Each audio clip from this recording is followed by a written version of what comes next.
नमस्कार, मैं संदीप कुमार और आप देख रहे हैं दी पब्लिक, देश का सबसे बड़ा digital platform based news channel.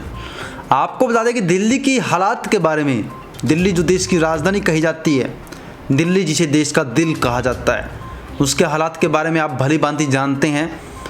Arvind Kejriwal को भी फटकार लगाई गई है हाई कोर्ट के द्वारा और केंद्र सरकार को भी फटकार लगाई गई है। जी हाँ, दिल्ली के अंदर ऑक्सीजन की कमी से 80 मिनट तक मरीज तड़पते रहे एक हॉस्पिटल में और 8 मरीजों की मौत हो गई।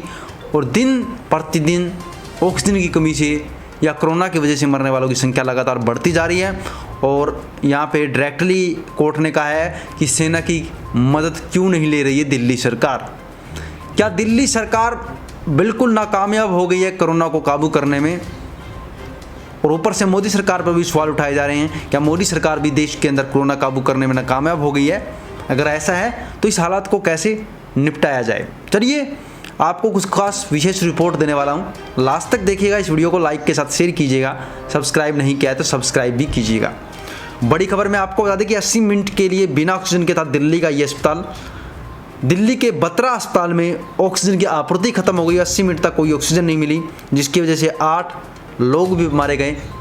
और कल है कि बड़ी बात है, कोरोना की वजह से सबसे बड़े एंकर दंगल शो करने वाले रोहित सरदाना जी नहीं रहे, कोरोना की वजह से उनकी मौत होगी। जिसके बाद भी ये अनुमान लगाया जा सकता है कि कोरोना नहीं तो गरीबी देखता है, नहीं तो अमीरी देखता है। आप जितना सावधान रहेंगे उतना सेफ रहेंगे। कोरोना की दूसरी लहर बहुत ही ज़्यादा खतरनाक है।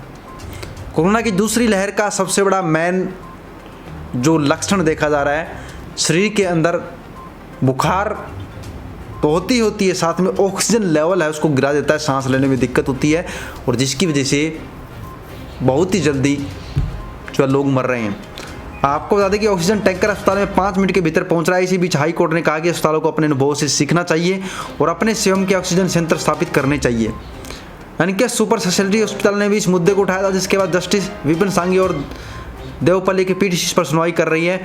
ऑक्सीजन संयंत्र या 9000 ऑक्सीजन बेड तैयार हो जाएंगे, ऐसा जो है 24 घंटे में दिल्ली सरकार ने कहा है कि ऑक्सीजन बेड पर हम काम कर रहे हैं। भाजपा सांसद गौतम गंभीर ने कहा कि हमने 200 ऑक्सीजन कंसंट्रेटर मंगवाए और हम उन्हें लोगों के बीच बांटेंगे। दिल्ली में पिछले 1 साल से कोई तैयारी नहीं की गई है। ऑक्सीजन नहीं, ऑक्सीजन टैंकर नहीं, अस्पताल में बेड नहीं, कोविड सेंटर नहीं। दिल्ली के मुख्यमंत्री को जिम्मेदारी लेनी चाहिए। दिल्ली के मुख्यमंत्री ने कुछ भी नहीं किया है। हाई कोर्ट ने फटकार लगाई है और साथ में केंद्र को भी फटकार लगाई है कि पानी सिर से ऊपर चला गया है, दिल्ली को हर हाल में उसकी ऑक्सीजन मिलनी चाहिए। दिल्ली के अस्पतालों में ऑक्सीजन की आपूर्ति, बेड और दवाओं की कमी को लेकर हाई कोर्ट में बहस जारी है। और आपको बता दें कि शनिवार को बत्रा हॉस्पिटल में कई मरीजों की मौत हो गई, जिसमें उसके डॉक्टर भी शामिल हैं। इसके बाद कोर्ट ने कहा कि पानी सिर से ऊपर चला गया है।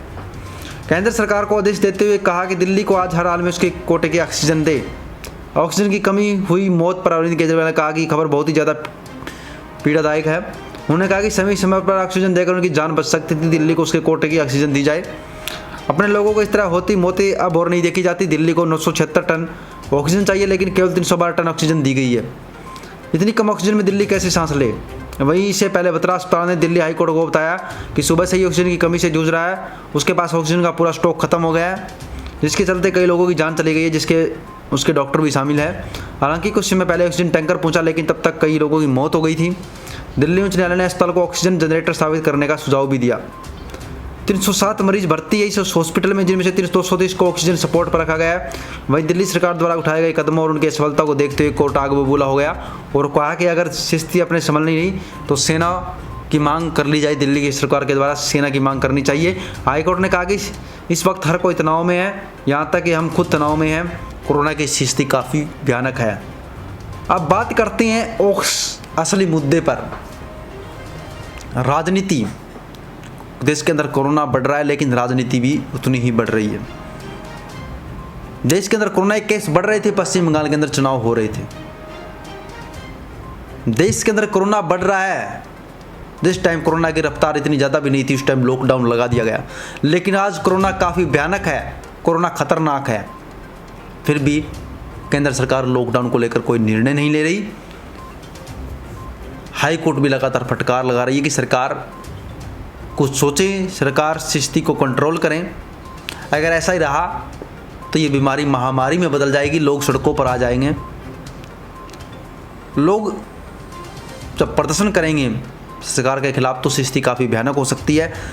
यानी आपको बता दूं कि अभी तो आंकड़ा इतना नहीं बढ़ा है, शहरों तक ही सीमित है, लेकिन जब हर घर के अंदर कोरोना मरीज हो जाएगा तो क्या करेगी पब्लिक, क्या करेगी जनता?